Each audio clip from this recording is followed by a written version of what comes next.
हे स्वरयंत्राचे कॅन्सर आहे, त्यातल्या त्यात बरे होणारे कॅन्सर आहे.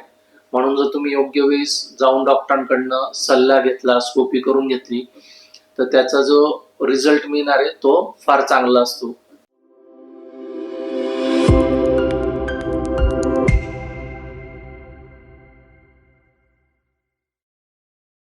बऱ्याचशा लोकांचा आवाज बसतो, आवाज घोगरा होतो, तरी पण ते वाट बघता डॉक्टरांकडे योग्य वेळी ते जात नाही. जर तुम्हाला जाणवलं की माझा आवाज बदलतोय, आता आवाज बदलायचे वेगवेगळे कारण आहेत. तुमचं ओरडण्यात आलं तरी आवाज बदलू शकतो. तुम्हाला घशाचं इन्फेक्शन झालं तरी आवाज बदलू शकतो. तुम्हाला बिडी सिगारेट प्यायची सवय आहे, त्याच्याने देखील तुमचा आवाज बदलू शकतो. तुमचं रात्री लेट जेवण आहे, तुम्हाला ऍसिडिटीचा त्रास आहे, त्याच्यामुळे देखील तुमचा आवाज बदलू शकतो. पण जर आवाज बदलतोय आणि तो जास्त दिवस राहिला आहे, तर त्याचं कारण शोधून घेणं हे फार गरजेचं असतं.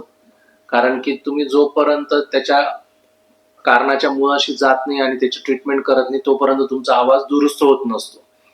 म्हणून जर तुमचा आवाज जास्त दिवसासाठी खराब आहे, तर तुम्ही जवळच्या डॉक्टरांकडे जा. गरज असेल तर स्कोपी करून घ्या, योग्य निदान करा.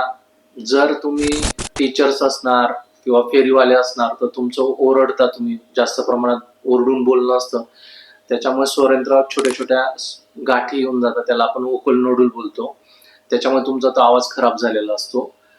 जर तुम्ही मौन व्रत ठेवलं, ओरडणं बंद केलं, तर तुमचा आवाज नॉर्मल राहू शकतो. पण जोपर्यंत तुम्ही ही गोष्ट काळजी घेत नाही, तोपर्यंत हा प्रॉब्लेम सॉल्व्ह होणारा नसतो. म्हणून ओरडणं बंद करा, बोलताना पाणी प्या, सकाळ संध्याकाळ काही दिवस वाफ घ्या, रात्रीच्या जेवणामध्ये झोपण्यामध्ये गॅप ठेवा, तर याच्याने तुमचा आवाज नक्कीच बदलेल.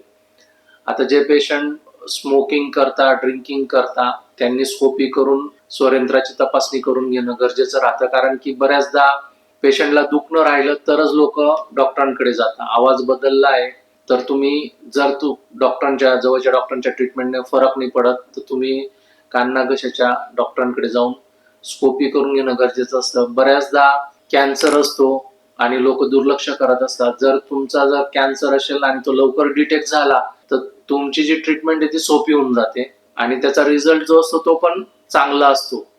कारण की स्वरयंत्राचे कॅन्सर आहे, त्यातल्या त्यात बरे होणारे कॅन्सर आहे. म्हणून जर तुम्ही योग्य वेळेस जाऊन डॉक्टरांकडनं सल्ला घेतला, स्कोपी करून घेतली, तर त्याचा जो रिझल्ट मिळणार आहे तो फार चांगला असतो.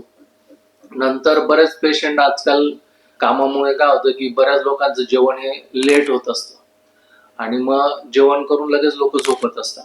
तर ती सवय ठेवू नका.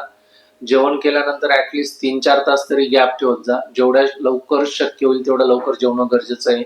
रात्रीचं जेवण कमी प्रमाणात करा. रात्रीचे काळ्या मसाल्याच्या भाज्या खाऊ नका. ज्यांना ऍसिडिटी असेल त्यांनी ऍसिडिटीची प्रॉपर ट्रीटमेंट करणं गरजेचं आहे.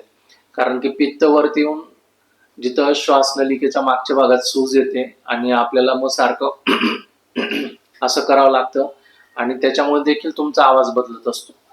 म्हणून ऍसिडिटीची प्रॉपर ट्रीटमेंट करणं, जेवणामध्ये झोपण्यामध्ये गॅप ठेवणं हे देखील गरजेचं आहे.